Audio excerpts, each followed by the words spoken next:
Write the reaction for cross aldol of acetone and ethanol.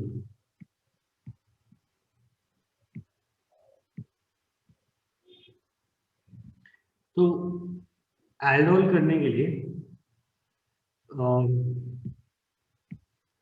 Cross aldol आएगा तो उसमें cell भी बनाना पड़ेगा. तो acetone reacting with acetone,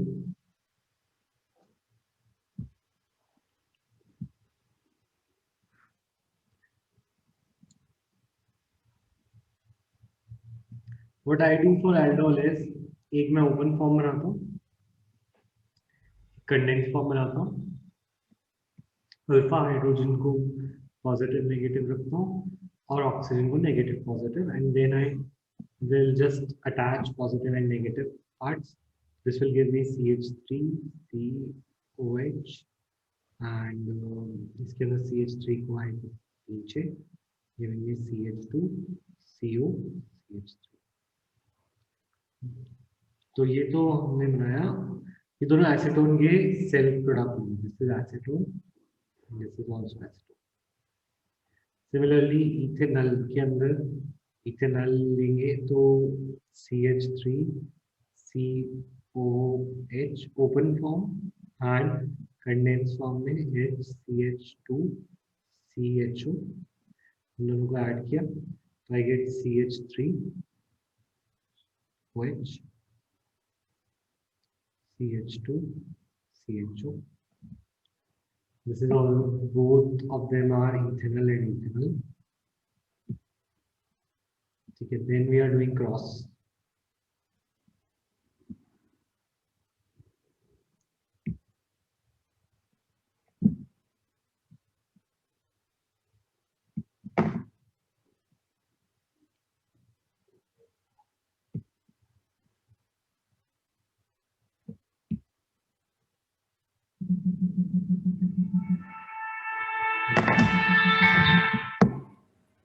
hello,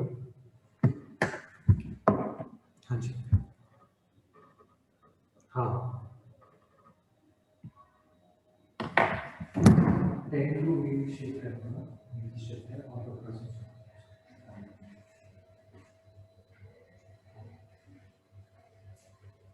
yes. So this यहाँ पे हमारे पास इथेनॉल होगा.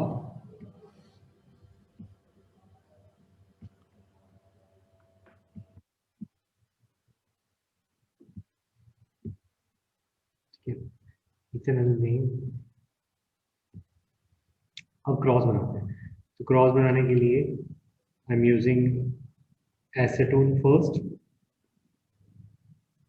और इस साइड पे कंडेंस पे ethanol. So I get CH3 COH CH3 CH2 CHO and अब मैं इथेनॉल को ओपन फॉर्म में रख देता हूँ और इसको कंडेंस, तो एक एसीटोन को HCH2 CO CH3 giving us CH3 COH H CH2 CO CH3. तो these are the 4 products. इन सब का एल्कीन भी बनेगा by applying Sadzev rule. अगर हम इसको हिट करते हैं तो we will get the corresponding alkene which you can form using Sadzev rule. और जैसे OH इधर से H इधर से एलिमिनेशन हो जाएगा, ऐसे ही इसमें भी OH इधर से H इधर से एलिमिनेशन हो जाएगा, OH इधर से और H इधर से एलिमिनेशन, इसमें भी OH इधर से और H इधर से एलिमिनेशन होके अल्फा बीटा के बीच में मल्टीपल बॉन्ड आ जाएगा. क्लियर? Yes.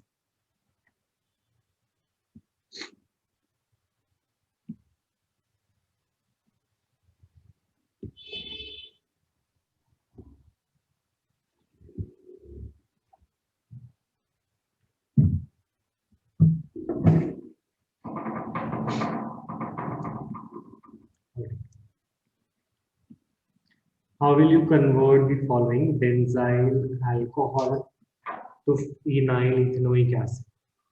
तो बेंजाइल अल्कोहल से फिनाइल इथेनोइक एसिड बनाना है.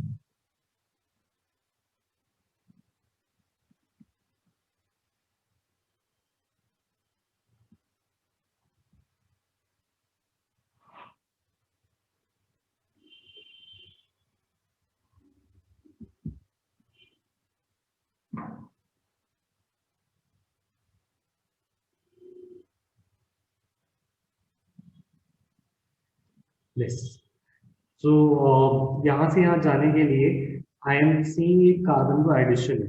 तो ऐसी रिएक्शन जब भी कोई कन्वर्जन में मुझे कार्बन को ऐड करना होता है, तो उस रिएक्शन को मैं अपने दिमाग में सोचता हूँ ये स्टेप अप रिएक्शन है। स्टेप अप रिएक्शन हमारी कुछ ही रिएक्शन है जो स्टेप अप है। एक हमें गिवन है addition of KCN on RX, इसमें कार्बन बढ़ जाता है। और एक और है addition of CO2 in RMGX।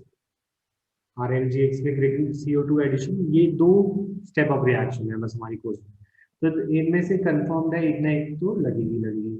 तो what you can do is, तुम इसको कन्वर्ट कर दो पहले एल्काइल हैलाइड में। तो वी गेट SO2Cl2 यूज कर सकते हैं, SOCl2। It will give us benzyl chloride. तो बेंजाइल क्लोराइड के बाद CH2Cl, ठीक है। अब Cl, और Cl के ऊपर अगर मैं KCl डालूं तो आई कैन गेट, यहाँ पे आ जाएगा मेरे पास CH2Cn। और CH2Cn को you can convert it into, पहले पार्शियल हाइड्रोलिसिस करते हैं, दैट इज H2 डालते हैं और H प्लस, और फिर तो अमाइड बनता है। और अमाइड में फिर हम जब उसको हीट करते हैं तो उसके साथ वो एसिड में कन्वर्ट हो जाता है। तो Cn, ये हमारा कौन सी रिएक्शन में था, प्रिपरेशन ऑफ कार्बोक्सिलिक एसिड में था। तो Cn में पार्शियल हाइड्रोलिसिस से अमाइड बनता है, अमाइड में पानी और डालें और हीट डालें तो वो एसिड बन जाता है। This will give us acid. इसको तुम दूसरे मेथड से भी कर सकते थे, you could yes convert it into SOCl2। उसके बाद इसमें तुम Mg और ड्राई ईथर डाल सकते थे। तो इस ये बन जाता हमारा ग्रिग्नार्ड रिएजेंट CH2MgCl। और फिर जब ग्रिग्नार्ड रिएजेंट बन गया तो what you can also do is, इसके अंदर CO2 डाल सकते थे, कार्बन डाइऑक्साइड डाल के फॉलोड बाय हाइड्रोलिसिस। ये भी रिएक्शन हमारी एसिड की प्रिपरेशन करती है और ये भी स्टेप अप है। तो you could take either the above or the lower step, दोनों में almost same number of steps are there, so both are correct. Clear? Yes. Next.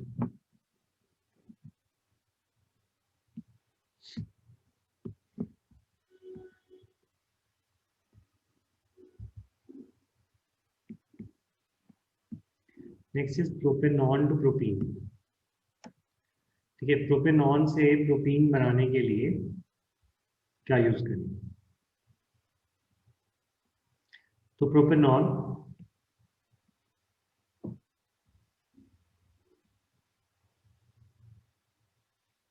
CH3CH3, propene is CH211CH3। Propanone से propene के लिए first you can reduce it using NaBH4 और alcohol बना दो। So what will get CH3C with secondary tertiary alcohol मिलेगा। Now you tell me इसके अंदर क्या कर सकते हैं? Benzene to meta nitro एसिटोफेनॉल।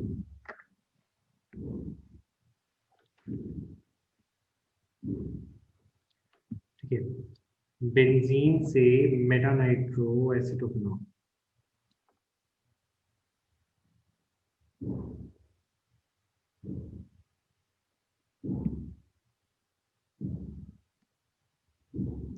एसिटोफेनॉल नहीं होता है, सॉरी पहले बेंजीन मानते हैं।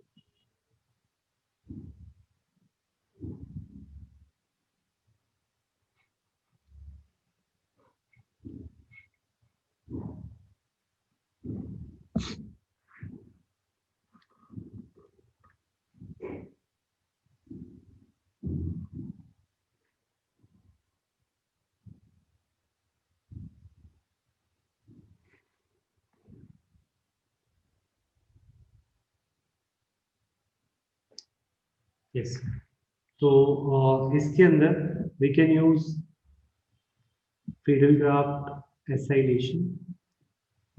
Fidelgraph acylation के लिए you could use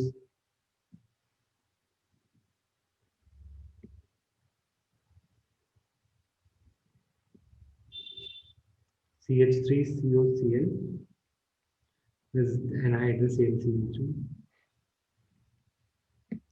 This will give us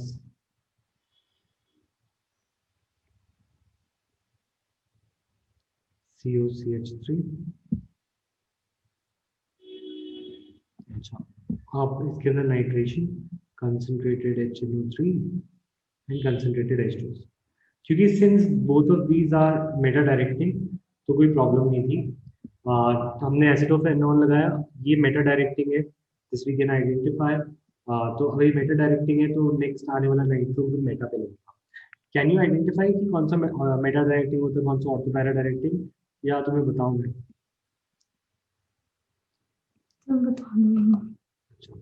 देखो, टू आइडेंटिफाई कि ग्रुप, देखो अगर ये ऑर्थो पैरा डायरेक्टिंग हो तो नाइट्रो पैरा पे आ जाता, तो इसको पता लगाने के लिए कि मेटा पे जाएगा या नहीं, उसके लिए एक तरीका ये है हमारे पास कि ना तुम बेंजीन पे लगे हुए जो भी ग्रुप है उसको तोड़कर ए और बी में डिवाइड कर दो। पहले पहले एटम को ए और दूसरे को बी दो। तो ये अब इसके अंदर एक ये कंसेप्ट लगता है हमारा,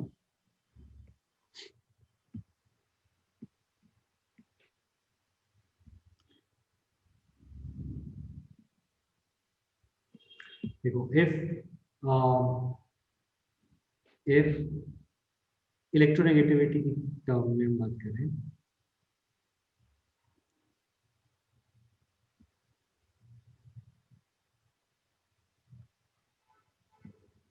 if A is more electronegative than B, अगर A ज्यादा इलेक्ट्रोनेगेटिव है B से, तो इस केस में जो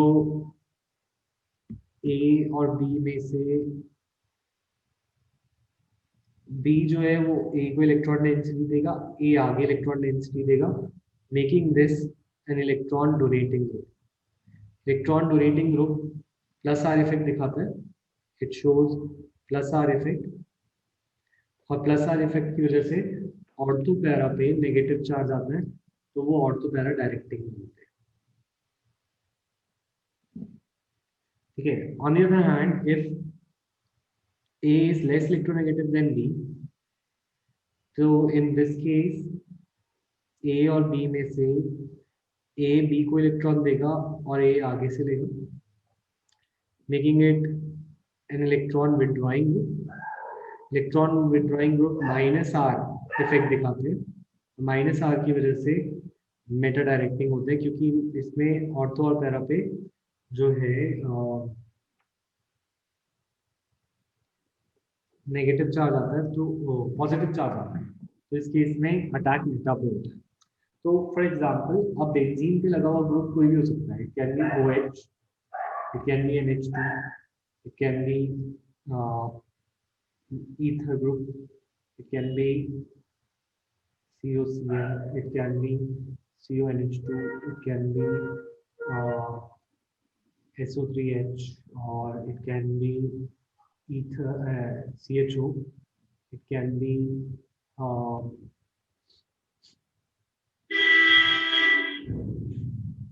SH लगा देते हैं, ठीक है, और it can be any group CN। तो हम कैसे आइडेंटिफाई करेंगे कौन सा ऑर्थो पैरा डायरेक्टिंग, कौन सा मेटा? तो हर एक को तुम ए और बी में क्लासिफाई कर दो, और तुम देखो ए और बी में से कौन ज्यादा इलेक्ट्रोनेगेटिव। तो ए और बी में से, ओ और एच में से A is more electronegative, then this will be ortho para directing, this is ortho para. Similarly ऐसे करते हुए इनको एक बार कंप्लीट करो, then I am asking. Concept समझ आया? यस।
थायोल्स बोलते हैं इन्हें, जो OH ऑल होता है ये थायोल है।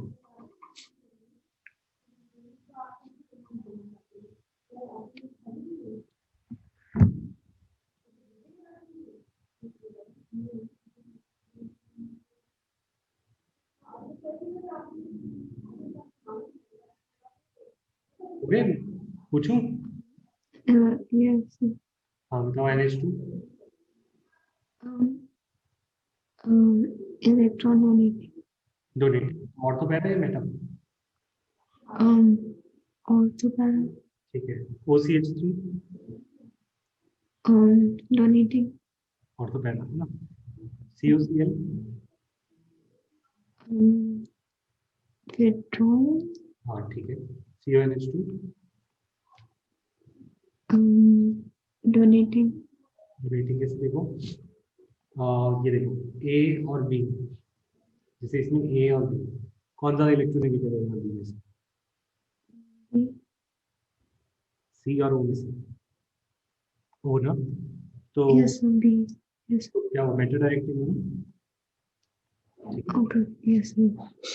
SO3H Withdrawal. withdrawal, ठीक है। देन नेक्स्ट है CHO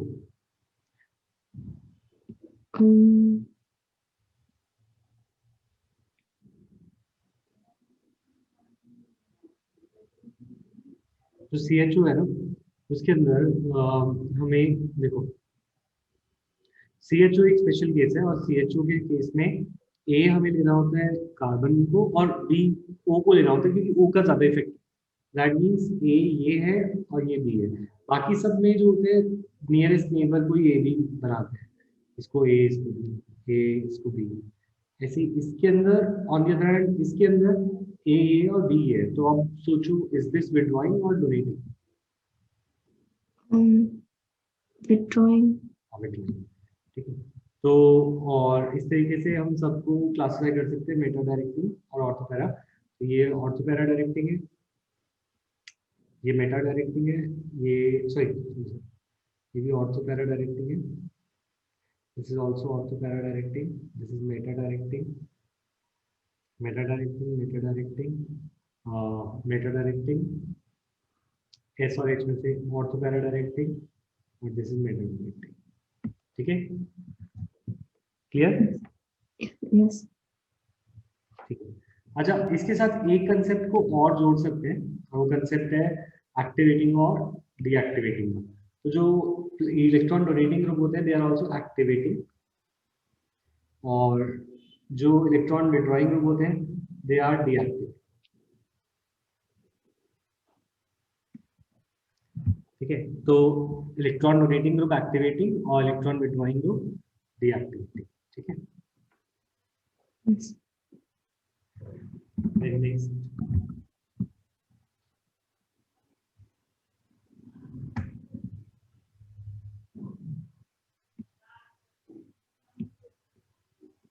अच्छा, एक और चीज, the only group that is ortho para directing but deactivating, वो कौन सा है? हैलोजन। जो हैलोजन होते हैं these are the only group, यानी कि Cl, Br, fluorine, iodine, only groups that are ortho para directing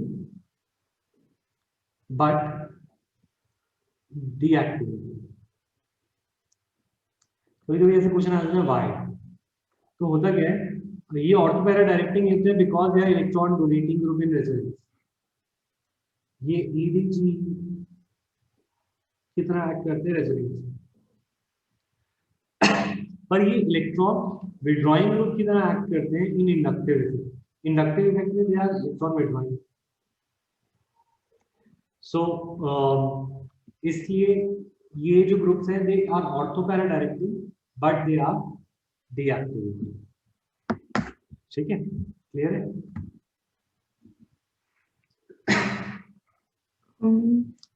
हाँ, Yes. So कैसे? अच्छा देखो, होता क्या है, ये बेंजीन के ऊपर लगे हुए जो ग्रुप्स हैं क्लोरीन ब्रोमीन, ये डोनेटिंग इसलिए होते हैं क्योंकि ये अपना इलेक्ट्रॉन पेयर रेजोनेंस पे देते हैं।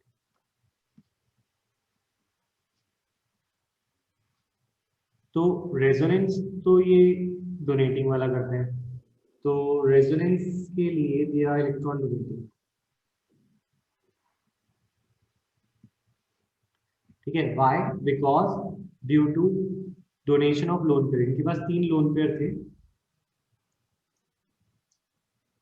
और उनमें से एक लोन पेयर दे देते हैं आसानी से। ठीक है, बट इन अगर तुम इनका इंडक्टिव इफेक्ट देखो, इंडक्टिव इफेक्ट में दे आर इलेक्ट्रोनेगेटिव ग्रुप्स, तो इलेक्ट्रॉन को खींचते हैं बाय इंडक्टिव। तो they are actually inductive effect में they are electron withdrawing group. Inductive effect में they are electron withdrawing group due to high electronegativity. Electronegativity high है तो ये इंडक्टिव में खींचते हैं और रेजोनेंस में ये इलेक्ट्रॉन देते हैं ड्यू टू लोड में। तो ये उस रिश्तेदार की तरह है जो किसी को पैसे देकर वो मांगना शुरू कर देता है कि मैंने तुझे पैसे दिए। तो जब वो बेंजीन से अटैच्ड है तो वो इलेक्ट्रॉन तो डेंसिटी तो बढ़ाता है ऑर्थो और पैरा में, ऑर्थो पैरा में इलेक्ट्रॉन डेंसिटी बढ़ता है। तो इसीलिए इलेक्ट्रोफाइल का अटैक जो होता है, इलेक्ट्रोफाइल का जो अटैक होता है वो तो ऑर्थो और पैरा पे हो जाता है, ऑर्थो पैरा अटैक को फेवर करता है। तो ऑर्थो पैरा अटैक को फेवर कर रहा है मान लिया, बट इसी के साथ साथ इंडक्टिव इफेक्ट की वजह से ये इलेक्ट्रॉन डेंसिटी को खींच के भी रखता है, तो इलेक्ट्रॉन डेंसिटी को विड्रॉ करके रखता है। अगर ये इलेक्ट्रॉन इन डेंसिटी को विड्रॉ करता है तो क्या करता है, ये इलेक्ट्रोफाइल के अटैक को थोड़ा सा कम कर देता है। तो ये कह सकते हैं हम कि प्लस आर इफेक्ट से ये ऑर्थो पैरा पे अटैक करा रहा है, प्लस माइनस आई इफेक्ट से उसको डीएक्टिवेट कर रहा है। सो यहाँ पे ये एक ओनली ऐसा ग्रुप है that is ortho para directing, only ortho para directing group that is deactive, जो डीएक्टिवेटिंग है। बाकी सारे ortho para directing group activating. Clear? Yes.